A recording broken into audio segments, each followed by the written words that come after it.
You were never supposed to hear this story. In fact, those who recorded it buried the papers, locked them inside state archives, and redacted the names of anyone who whispered it out loud. But history has cracks, and through those cracks, the truth leaks. Berlin, 1846. A girl of 8 years old, the daughter of a civil servant, was seen playing in the courtyard one evening. Her laughter, the kind that made neighbors smile despite the cold winter. She was healthy, bright-eyed, unmistakably young, but by the morning, that child no longer existed. At dawn, her mother screamed so loudly that the entire tenement stirred awake. Neighbors rushed to the door, and what they saw was not a sick child, not an injured daughter, but a woman. Bent spine, wrinkled skin, hair white as powdered chalk. Her eyes were still the same, wide, innocent, terrified. But her body was aged as if it had suffered 40 brutal winters in a single night. She was 8 and 50 at once. Doctors called it impossible. Priests called it demonic. The ministry called it classified. For days the family was interrogated, their home searched, their neighbors threatened into silence. Within a week, the birth records of the child were quietly erased. Instead, a new record appeared. A 50-year-old woman of the same name entered into the registry as if she had always been so. You see, this was not sickness. This was not a curse. It was an act, a demonstration of control. Berlin at that time was not just a city of poets and composers. It was a workshop for those who believed identity could be engineered, altered, erased, and replaced. The girl became their warning to each other, that what is written can be made flesh, and what is erased can be made dust. Think about it. If your documents say you are nothing, then in the eyes of power, you are nothing. If the paper says you are someone else, then your body, your life, your very time can be bent to that decree. The girl of Berlin was their first experiment in turning identity into a weapon, and her body carried the scars of the truth they wanted you to never uncover, that your life is not owned by you, it is owned by the system that records it. Berlin was a city built on appearances, the polished cobblestones of Unter den Linden, the carriages of aristocrats rolling past the opera houses, the flags of Prussia rising high above government halls. But underneath, in archives and chambers that smelled of ink and damp stone, another world moved. A world that believed flesh could be dictated by pen strokes, and that no man or child was beyond their reach. The girl's case was never spoken of in public, but within the ministry, her name became a whispered example. Some clerks admitted that her baptism certificate had been removed from church rolls entirely, replaced by a falsified entry dated decades earlier. She was reclassified, not as a girl of 8, but as a woman already middle-aged, and her body obeyed. It bent, withered, collapsed under the weight of a life she had never lived.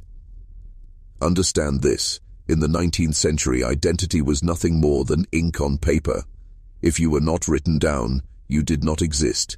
If your name was altered, then so were you. This was the machinery of power, perfected long before databases and digital surveillance. In Berlin, they discovered that when institutions change the record, they change reality itself. Neighbors spoke of seeing the girl's transformation as though time itself had been stolen from her. One old woman swore she saw the child's face in the window, mouthing silent words, her hands pressed against the glass. But when she looked again, the face staring back was aged, sagging, foreign, the same soul trapped in a body that had been rewritten. Officials called it an illness. Newspapers never touched it. Doctors were instructed to classify the event under accelerated decrepitude, a term invented, used once, and then abandoned. But behind closed doors, physicians met in candlelit halls to study what had happened. They were not asking, "How do we cure it?" No. Their serious question was far darker. How do we replicate it? Because to them the girl was not a tragedy, she was proof. Proof that identity, age, time itself could be controlled, not by God, not by nature, but by men who knew how to manipulate the ledgers that defined society. And that's the truth Berlin buried. The system you trust, the certificates, the registrations, the documents that declare who you are, is not neutral. It is the most powerful weapon ever created, and the girl was the first to be cut open by its blade. History tells you Berlin was a city of poets, composers, and philosophers. What it hides is that Berlin was also a city of circles, silent gatherings of men who met in candlelit chambers, their eyes sharp, their language encoded. They were not priests, though they dressed as holy. They were not doctors, though they handled flesh. They were not officials, though their hands wrote the laws. They were all three at once. The girl's aging was not an accident, not even an isolated event. It was a demonstration, an unveiling for those in these hidden circles who demanded proof that their theories, that flesh and spirit could be altered by decree, were more than whispers. Her body was the canvas. Her life was the ink. Her father, a minor clerk in the ministry, was said to have debts he could never repay, and those debts did not vanish by chance. No, they were erased by men who told him only one thing in return: your daughter will serve the record. What could a desperate man do? Refuse and be erased himself, accept and watch his child become a sacrifice. The neighbors reported seeing unusual visitors days before it happened. Carriages arriving at dusk, men stepping out in long coats, faces hidden beneath wide-brimmed hats. They never stayed long, but the father always walked them out with trembling hands. And then, the night before the girl aged, a light was seen burning in the windows until dawn, strange shadows moving against the curtains, gestures like rituals traced in the air. When she emerged, aged 40 years, those same men were seen again, standing in the street, observing. Not shocked, not mourning, but taking notes. They spoke to no one. They vanished before the police arrived. And the next morning, the girl's childhood records disappeared from the ledgers. In their place, a new identity, a woman of 50. Do you see it yet? Her body did not fail. It obeyed the record, the decree, the silent manipulation of paper that held more power than any sword or army. Those circles in Berlin were experimenting with something that still governs you today, the weaponization of identity. Because once you understand that identity is not yours, you realize the chains are already around your neck, and every time they add a line to a document, the chains tighten. The morning after the transformation, Berlin boiled with rumor. Neighbors whispered, children pointed, and yet, within days, the city fell silent. How does a story that disturbing vanish so quickly? The answer is simple. Three powers closed their fists around it: the church, the state, and science. The church declared it a curse. They sent priests to the family, not to comfort, but to contain. Her home was sprinkled with holy water, her screams drowned out with hymns, her mother silenced by threats of excommunication if she spoke of it again. The priests told the neighbors, do not spread tales of demons. But what they truly feared was not demons, it was the exposure of men. The state took the second step. Officials from the Ministry of Health arrived with papers. They confiscated records, rewrote her file, and sealed it under lock and key.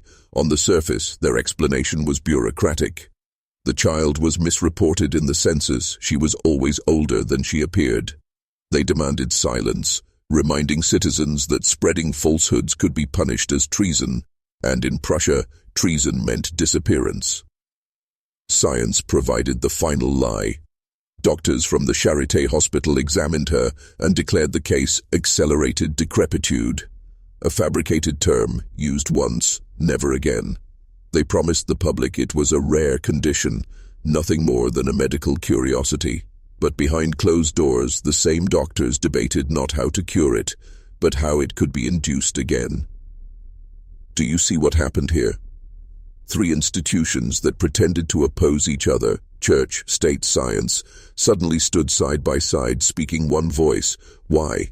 Because the girl proved something too dangerous to allow into public thought. That time is not untouchable, that what you believe to be natural law can be bent, twisted, rewritten.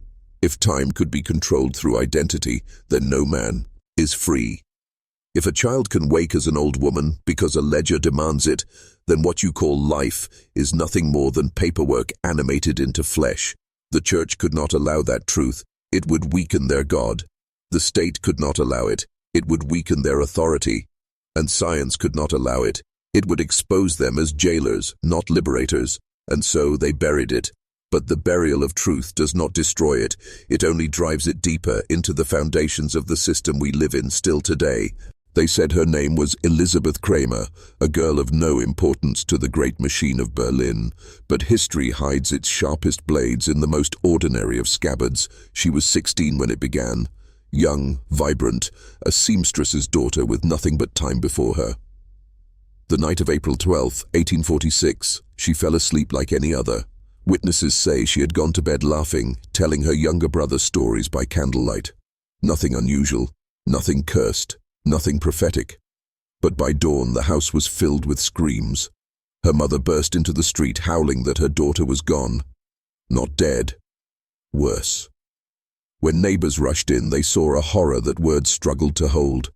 Elizabeth had aged in her sleep. Her skin, once soft, was now etched with deep lines. Her hair, chestnut brown, had turned brittle and grey, her back hunched as if decades of weight pressed down on it. By morning, the girl of 16 had the body of a woman of 60. Doctors were called, and their words were shallow shields against the terror in their eyes. They muttered about sudden cellular decay, about illnesses they had no names for, but none could explain the impossible, how a child could collapse into time itself overnight. Some whispered it was punishment from God. Others whispered of older forces, forces that bend the human body like clay when secrets are trespassed. And here is the truth. No one was meant to know. Elizabeth had spent her final waking hours not with laughter alone, but with a book, a forbidden one, a fragment smuggled into Berlin from the old kingdoms of the East, a text on chronomancy, the manipulation of time itself. The city buried the scandal under silence, but silence only fertilizes the roots of legend, because if a girl can leap 40 years in one night, then time is not a river, it is a prison, and someone, or something, holds the keys. Do you see it now? This was not a tragedy. This was a warning. They say Berlin never sleeps, but on the morning after Elizabeth's transformation, the city held its breath. Word spread faster than fire through dry straw. Crowds gathered outside the Kramer home, craning their necks, desperate for a glimpse of the girl who had traded her youth for ruin in a single night. The authorities stepped in quickly. 2 uniformed guards were stationed at the door not to protect Elizabeth, but to keep the whispers contained. The Prussian state feared hysteria, and hysteria in 1846 was more dangerous than any plague. Doctors were summoned under strict orders: observe, record, and report nothing without permission. What they found defied even the cold steel of science. Elizabeth's pulse fluttered like a bird in a snare, weak but constant. Her teeth had yellowed overnight, her hands stiffened into claws that shook when she tried to hold a spoon. Yet her eyes, those remained untouched. Wide, unaged, and burning with a strange, unnatural clarity, as though they remembered everything the body had forgotten. When questioned, she spoke little, but the words she did give chilled even the hardest men in uniform. She said, "It wasn't sleep, it was a bargain, and I lost." The doctors dismissed her words as delirium, yet some could not hide the fear tightening their throats. They argued in hushed tones. Was this rapid aging, some unheard-of disease, or had she stepped into something that tore the natural order apart? One physician, a man named Dr. Heinrich Vogel, dared to touch her with bare hands. The next morning, his beard, once black as coal, had streaks of silver running through it. His wife swore his face looked 10 years older than the day before. The state silenced her family, confiscated the strange book she had been reading, and locked it deep within the archives where secrets go to rot. But paper has a way of surviving fire and dust. The book was seen again, passed again, used again. Elizabeth had not simply aged, she had opened a door, and what crept through would not be satisfied with only one victim. It began as whispers in the taverns, then spread like rot beneath floorboards. At first, no one dared connect the dots. An old cobbler on Oranienstrasse collapsed in the street, his skin withering as if decades had been stolen in seconds. A young seamstress, no more than 17, awoke screaming, her hair now brittle and white. Her neighbors swore they had heard voices, not hers, echoing from her room in the dead of night. Berlin was becoming a city of shadows, where the unnatural aged the innocent without mercy. and every story circled back to Elizabeth Kramer. Some swore they saw her through her window, staring out into the fog, her young eyes glowing from a face that belonged to a dying grandmother. Others whispered she no longer needed to speak, that her silence alone carried a weight that pressed into men's dreams. The book, that cursed thing the authorities seized, became the center of every rumor. Some said it had been written in a language that shifts each time you look at it. Others claimed it contained no words at all, only mirrored pages that forced the reader to confront versions of themselves that should not exist. Fear clawed at the city. Women clutched their children closer at night. Men walked with candles burning low, believing the flame could keep age itself at bay. Yet behind closed doors there were those who desired the book, not to avoid aging, but to control it, to twist time into a weapon. By winter's first frost, reports reached the ministry. Nearly 24 cases of sudden, unnatural aging across Berlin. The victims ranged from schoolchildren to respected officers. The common thread was not diet, nor sickness, nor bloodline. It was something else entirely, something unseen, yet crawling closer with every passing night. Dr. Vogel, his beard now fully white, returned to the Kramer house under cover of darkness. He begged Elizabeth to tell him what bargain she had made. She stared at him in silence for nearly a minute, then whispered, "The book doesn't choose readers, it chooses vessels." And for the first time he understood. What Berlin faced was not an illness, it was an inheritance, one that would not stop until it consumed the city itself. The Prussian authorities moved swiftly, but not with honesty. Official reports declared the aging afflictions to be nothing more than a fever, a rare wasting disease born of poor diet and harsh winters. Newspapers were warned to print nothing beyond this sanctioned narrative. Those who spoke otherwise found their presses seized, their words stripped from public record. But Berlin was a city that thrived on whispers. Behind the walls of private salons and smoke-filled taverns, the truth was traded like contraband. Men who held influence, bankers, scholars, even ministers themselves, wanted the book back. For them, it was not a curse but a weapon. What empire would not kill to command the flow of time, to make enemies wither before a single shot was fired, to extend the life of a monarch while rivals grew old and frail? Thus, the hunt began. Not openly, but in shadows. Secret societies with names older than the kingdom itself stirred. The Order of the Veil, who claimed to guard mankind from unnatural inheritances, and Die Bruderschaft des Uhrwerks, the Brotherhood of the Clockwork, who believed time was not divine but mechanical and therefore conquerable. Both groups set their eyes on Elizabeth Kramer. To some, she was merely a frightened vessel, cursed to carry what she never asked for. To others, she was the key to unlocking an eternity of power. Meanwhile, the Ministry of State ordered the book sealed in an iron chest and locked in the vaults beneath the Berlin arsenal. Yet guards stationed near it swore their hair began to grey within days. Some were found muttering nonsense about mirrors and corridors that had no end. Within a month, half the regiment deserted, and the chest was quietly moved to an undisclosed location. But secrecy has a strange way of amplifying fear. The very attempt to bury the story only fed the obsession of those who longed to possess it. Rumors multiplied. That the book was not of human origin, that it was first unearthed in a graveyard older than Berlin itself, that Elizabeth was not cursed but chosen, and that her body would eventually open like a page. The city above continued with its daily rhythms, carriages clattering on cobblestones, children reciting lessons, churches ringing bells across the Spree. Yet beneath it all ran an undercurrent of dread. Berlin was no longer merely a capital, it was becoming an experiment.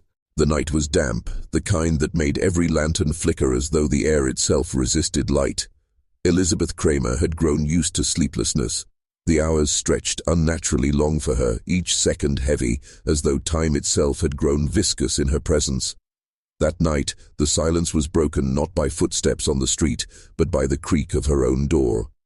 They did not come as thieves, they came as priests. 3 men dressed in long dark coats with collars too stiff to belong to commoners entered her chamber without a word.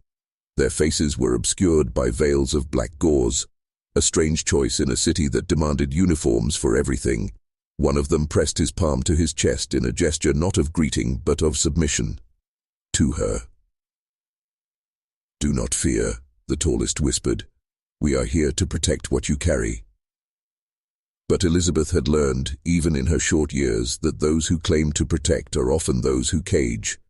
Her protests were silenced by a cloth dipped in bitter liquid. The world spun. By the time she awoke, she was no longer in her home. Stone walls surrounded her, damp with the sweat of age. Torches burned with a low hiss, casting shadows that seemed too precise, too deliberate, as though they had been drawn rather than cast. The air smelled of wax and rust. Around her, in a half-circle, stood a dozen figures in the same black gauze. Behind them loomed a banner stitched with a single emblem, an open eye, split down the middle by the hand of a clock. This was no ministry, this was devotion. The leader stepped forward. His voice carried the cadence of ritual, each word spoken with the weight of something memorized over centuries. "You are the vessel," he said. "Your suffering is proof. Time has chosen you, and through you its commandments will be made flesh." Elizabeth trembled, her body still burned with the strange ache that had begun the day the book was opened, the accelerated aging that came and went like a cruel tide. But she was not too young to understand the danger. They did not want her safety. They wanted her transformation. One of them reached for her wrist, holding it up to the torchlight. The veins beneath her skin seemed to shimmer faintly, not blue but silver, like quicksilver threading through flesh. A murmur passed through the circle. "She is ready," someone whispered. And then, for the first time, Elizabeth heard them call the book's true name. Not Die Uhr der Götter, as the scholars had translated it, but Das Testament der Schatten, the Testament of Shadows. The chamber breathed like a living thing. The torches guttered, their flames bowing inward as though some unseen presence pressed down on the room. Elizabeth's throat tightened. The circle of veiled priests stood perfectly still, their silence heavier than speech. The leader held the book, Das Testament der Schatten, with gloved hands, though even through the fabric his fingers trembled, as if the thing inside the leather bindings resisted him. "Elizabeth Kramer," he said, his voice echoing unnaturally, as though spoken not by him but by the walls themselves. "Do you know what it means to be chosen?" She shook her head, terrified, though something in her bones already knew the answer. "To be chosen," he continued, "is to cease being a person." He opened the book, and the pages shifted like wings, as though stirred by a wind that no one else could feel. It is to become scripture, flesh to parchment, blood to ink, thought to commandment. The testament does not speak, it consumes, and what it consumes, it records. Her heart slammed against her ribs. The silver sheen in her veins pulsed brighter now, each throb of her blood lighting her wrist with faint glimmers. She pulled against the grip that held her, but the veiled priest only tightened his grasp, pressing her arm forward. The leader lowered the book toward her, its spine groaning like old wood. Pages fluttered open until they stopped on a sheet that was blank, whiter than bone, untouched. "Elizabeth," he whispered, almost tenderly, "you are not a girl. You are a chapter waiting to be written." A low chanting began around her. Words in no language she had ever heard slithered from their tongues, syllables that twisted in her ears like barbed wire. The torches leaned farther inward, their flames lengthening until the shadows on the wall were tall, skeletal figures reaching for her. Then came the pain. Tea started in her fingertips, a searing heat that crawled upward, as if her skin were peeling away into fibers.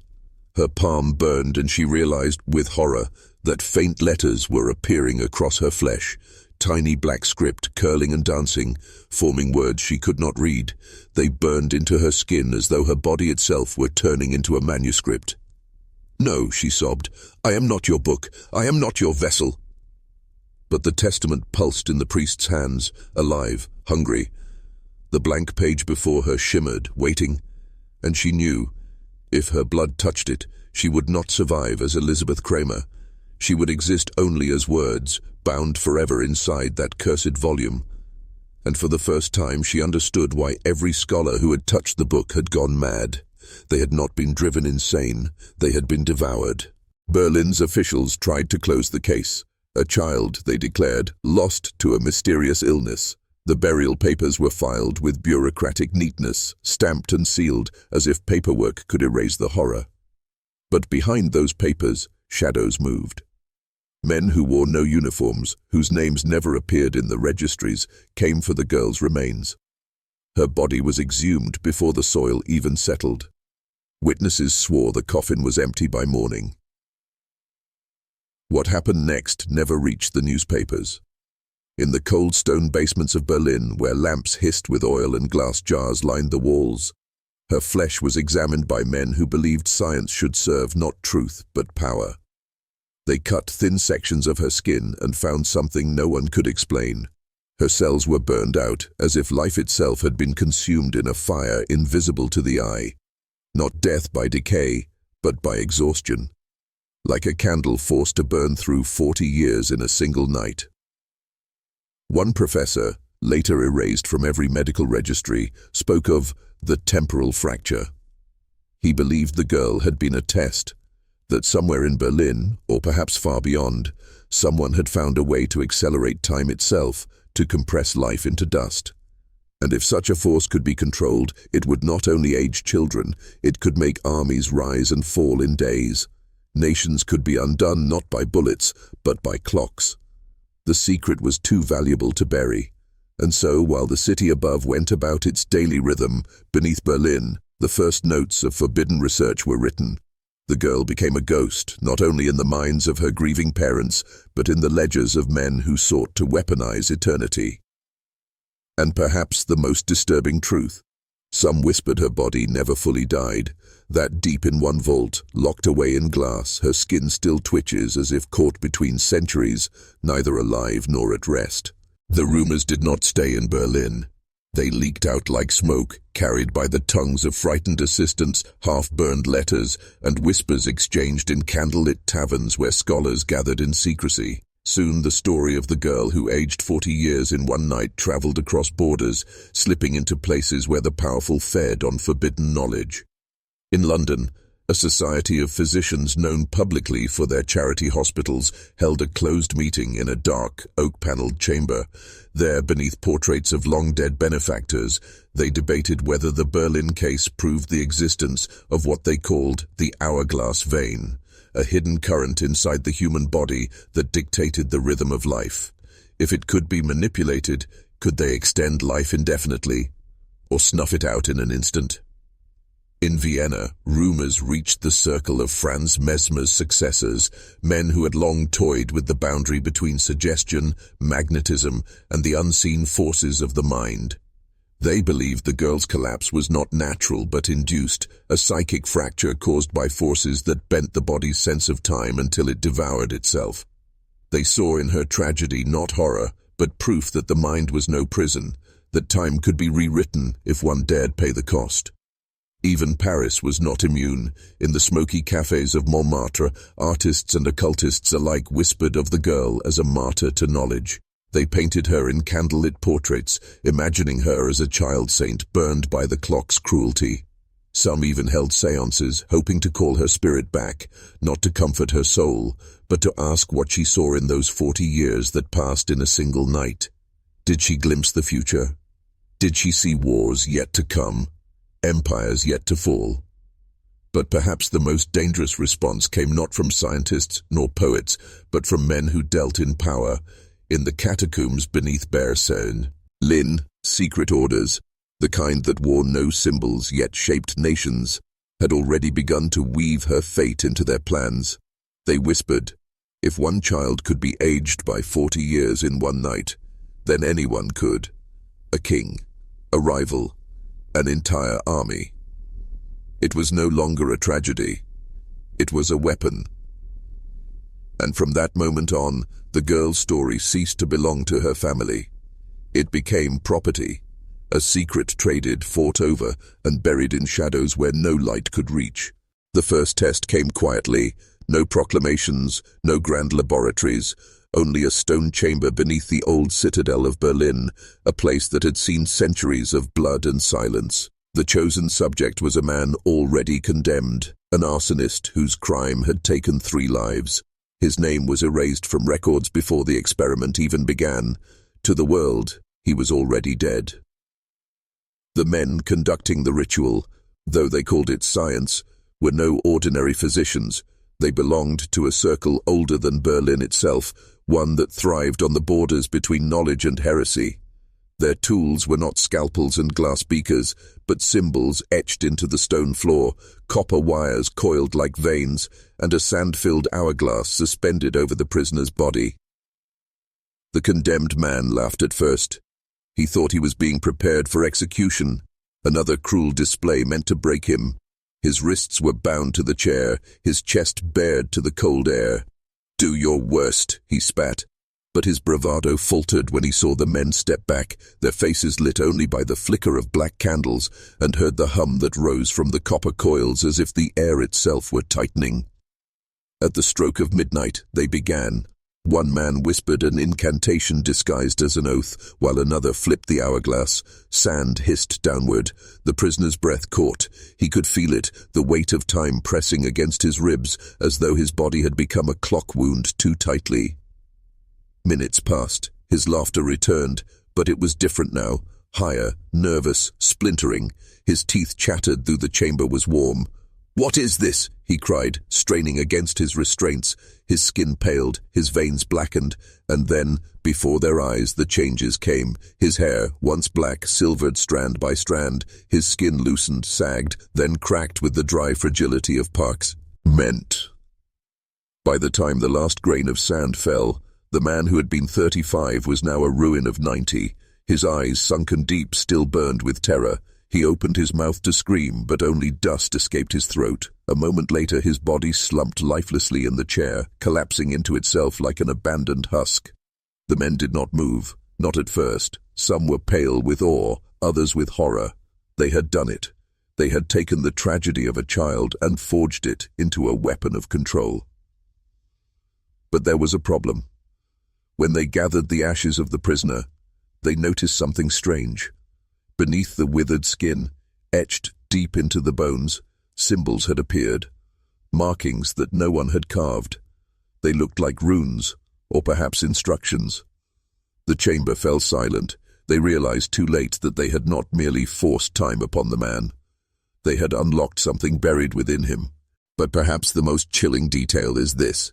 Eyewitnesses described not just her skin and hair, but her very aura changing. One physician, shaken beyond words, noted that her eyes no longer belonged to a child. They carried the fatigue of decades, the exhaustion of someone who had seen generations rise and fall. It was as if her innocence had been stolen, replaced with the memories of a life she had never lived.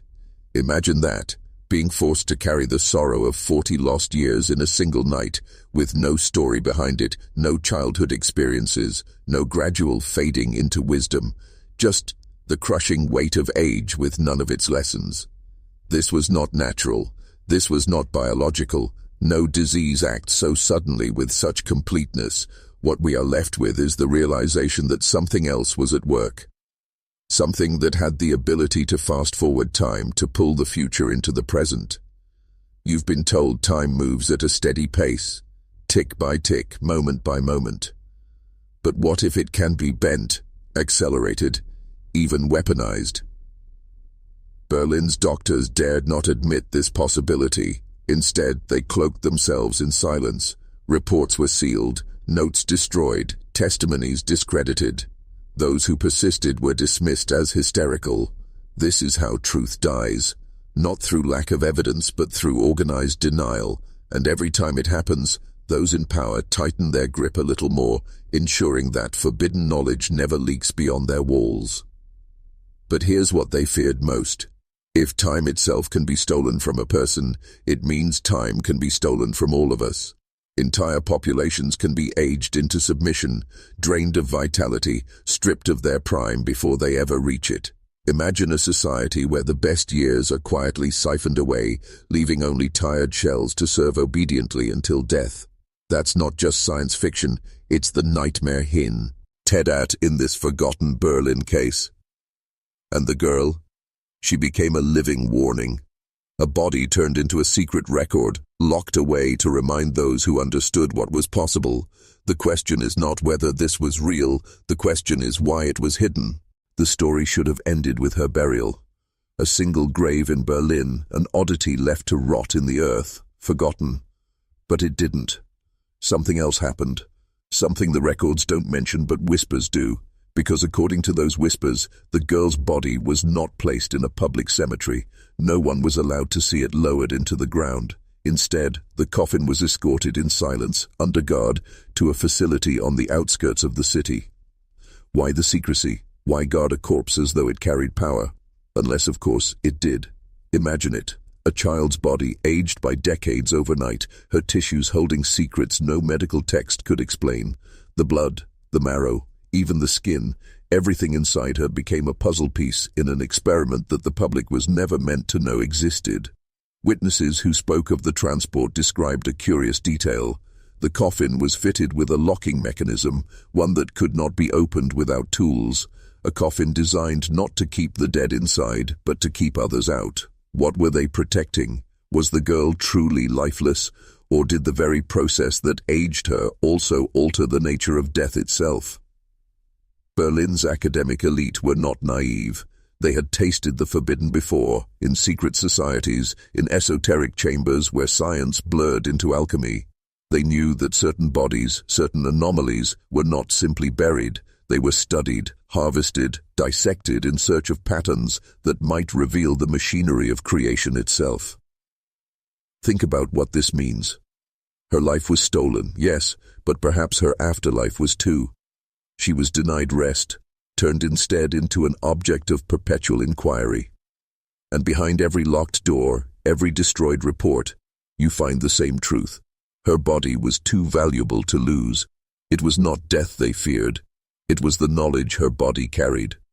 What if time itself had left fingerprints on her remains?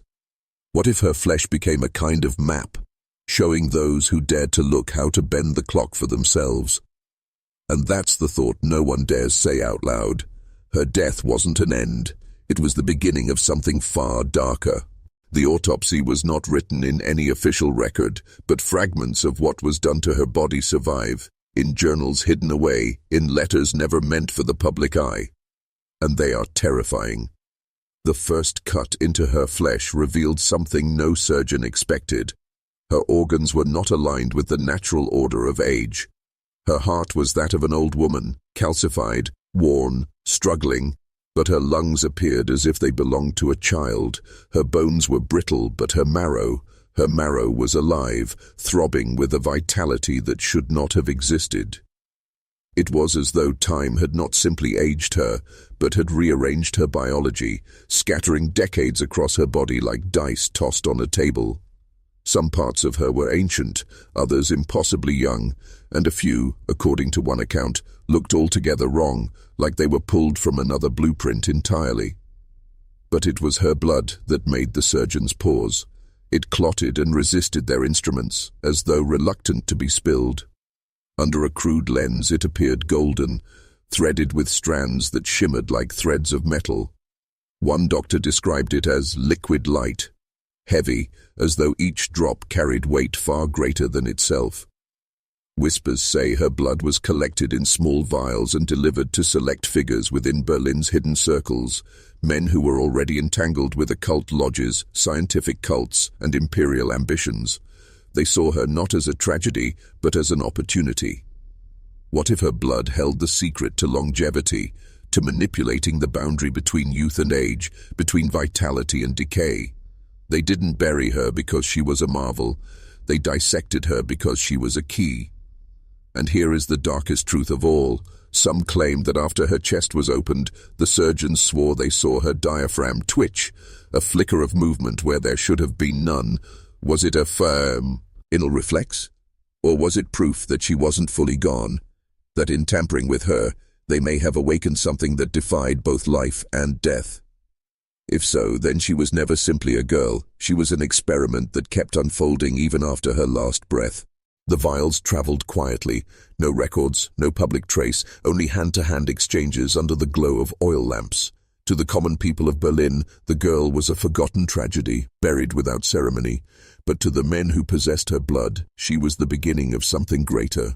The first whispers of its use came from the medical lodges, small, hidden circles of physicians and philosophers who already blurred the line between science and mysticism. They tested her blood on animals first. A dying hound injected with a single drop staggered back to its feet within minutes. A bird, whose feathers had dulled with age, suddenly shed and grew new plumage overnight. Then came the human trials. Old men in Berlin's secret societies, grey and withered, began to request, no, demand, access to her blood. One journal describes how a baron, bedridden and skeletal, was given half a vial. Within days, his skin tightened, his voice grew stronger, and his attendants swore they saw color rush back into his face. But there was always a cost. Some recipients grew violently ill, their bodies rejecting the infusion in grotesque ways, skin peeling, teeth loosening, minds unraveling. Others changed in quieter, more disturbing fashions. A man of 50 injected with the blood reportedly awoke one morning with the soft skin of a child across his arms, while his face remained ancient and sagging. He wore gloves until his death. The societies didn't stop. They couldn't. Each failure only convinced them the secret was within reach, if they could only refine it, control it. They began speaking not of medicine, but of alchemy reborn. The girl had not simply aged overnight. She had embodied a law of time no human was meant to touch. And so her blood became currency. A single vial could buy silence. 2 could command loyalty. For those who held it, the girl was no longer a victim. She was a weapon. Bet. But here lies the question that haunts history. If her blood truly defied time, where did its power come from? Was it something buried in her ancestry, a lineage science refused to trace, or had she drawn it from the very garden that killed her? Berlin's secret lodges began to ask a darker question still. If blood could preserve life, could it also grant dominion over death itself? By 1875, the blood had traveled farther than Berlin's streets. A single vial was smuggled into St. Petersburg, hidden inside a hollowed-out Bible carried by a physician fleeing Prussia. Another was sent east, toward Persia, where whispers told of gardens with soil that aged children and twisted time itself. A final vial found its way to London, delivered to a circle of aristocrats already obsessed with seances, mesmerism, and the idea that death was merely a veil to be pierced. In each place, the results mirrored Berlin's discoveries. A Persian noble, ancient and frail, drank a diluted drop and claimed he could hear voices buried in the earth. Voices that told him of futures not yet lived. In Russia, a general on his deathbed was injected and walked again, though his soldiers whispered his eyes no longer looked entirely human.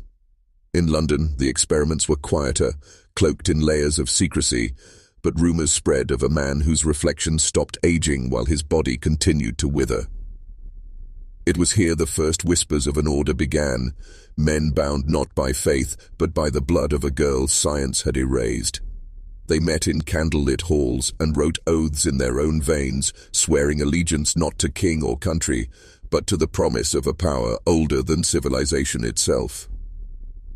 They began calling themselves the Continuum. To them, the girl was no longer a tragedy, no longer even human. She was the key. Her blood was a cipher, a passageway, not a cure for death, but a bridge across it. But the more they used it, the stranger the stories became. Some swore the girl's presence lingered in the blood, that when they closed their eyes they saw her face, weeping, trapped, begging to be released. Others said her voice whispered to them, not in German or Persian or English, but in a tongue no one had heard for 1,000 years. The continuum was not simply extending life, they were re-unraveling it, bending it, stitching it back together in ways nature had never intended, and yet they pressed forward. For if such blood could be drawn from one girl, then surely there were others. And so the doctors wrote their reports, binding her fate in sterile language: rapid premature senescence, cause unknown. But words can never contain what happened in that Berlin chamber. What they could not write, what they dared not write, was that the girl had spoken a phrase before her face withered, a phrase whispered in a language no one in that room recognized. Some said it sounded like ancient Aramaic. Others swore it was a dialect of something older than language itself. The moment she spoke it, the lamps flickered, the glass panes rattled, and a stench of iron filled the air, as if the earth itself exhaled blood. That was the moment her skin folded inward, like parchment catching fire without flame. And though her body aged, her eyes remained alive, bright, defiant, almost knowing. She looked at each man in that room as though she was reading their souls, one by one. But here's the most unsettling truth. Every man who stood in that room died within 13 years, all of them at the age of 53. Not one earlier, not one later. The pattern was too precise to be accident. They tried to cover it, to scatter their deaths across Europe, but the records remain. Every obituary marked with the same number. Tell me, what kind of coincidence moves like a hand pulling strings? What kind of curse follows men with such precision? The girl herself vanished from the records. One day she was in the asylum ward, wrapped in heavy blankets, and the next day she was gone, not escaped, not discharged, gone. Bedsheets neatly folded, her name scratched out of the ledgers, her belongings burned. They erased her existence as though she had never been born. But history leaves fingerprints no matter how carefully it is cleaned. A nurse wrote a letter, hidden, unsigned, found decades later in a Berlin archive. In that letter, she swore the girl's body was carried out of the asylums, by men not in uniform, men with rings that bore an unfamiliar crest. They spoke German with accents the nurse did not know, and she claimed the girl was still alive, her eyes wide open as they wheeled her into the carriage. So here is the forbidden question, the one that keeps men like me awake at night. Where was she taken? Because if she survived that night, then she still carried the knowledge, the phrase that bends time, the curse that withers flesh, the power institutions will never allow us to hold. And maybe, just maybe, she was never meant to vanish at all. Maybe she was placed somewhere carefully hidden, like a weapon stored in the dark, waiting for the right moment to be unleashed. And now, we reach the end, or perhaps the beginning, because every secret buried in silence eventually claws its way back into the world. The girl who aged overnight was not erased. She was hidden. The men who silenced her thought they were protecting science, protecting order, protecting us. But history whispers otherwise. They died in sequence, each struck down at the same age, as though her curse kept perfect count. And their institutions, their hospitals, their universities, their names carved into buildings, they still stand. Yet the foundations creak. There are cracks beneath their marble floors, because you cannot erase what was never meant to be forgotten. And here's the most unsettling truth. The phrase she spoke, the one no doctor could translate, has surfaced again. Scholars have found fragments of it in manuscripts older than recorded language. They call it the seed of time. In those texts, the phrase does not describe years, but a kind of harvest. Souls ripened before their season, plucked too soon. Children aged in hours, the old reborn in youth. Bodies stolen by forces no microscope could reveal. It was never biology. It was never disease. It was the reawakening of something older than time itself. Look closer, and the pattern repeats. Reports of children who woke as elders in Persia, of women who withered after touching stones in Ireland, of entire villages that disappeared overnight in Russia, leaving behind only bent grey hair in empty beds. Each time, the same whispers, a girl, a phrase, a curse too heavy for science to admit. And so, the question is no longer what happened to her. The question is what happens to us. If she was taken, if she was kept alive, if the phrase survived with her, then somewhere even now the experiment continues, perhaps under another name, perhaps in a different city, behind locked doors no one dares open. The men who carried her away may be dust now, but the ring they wore, the crest engraved upon it, those symbols do not vanish.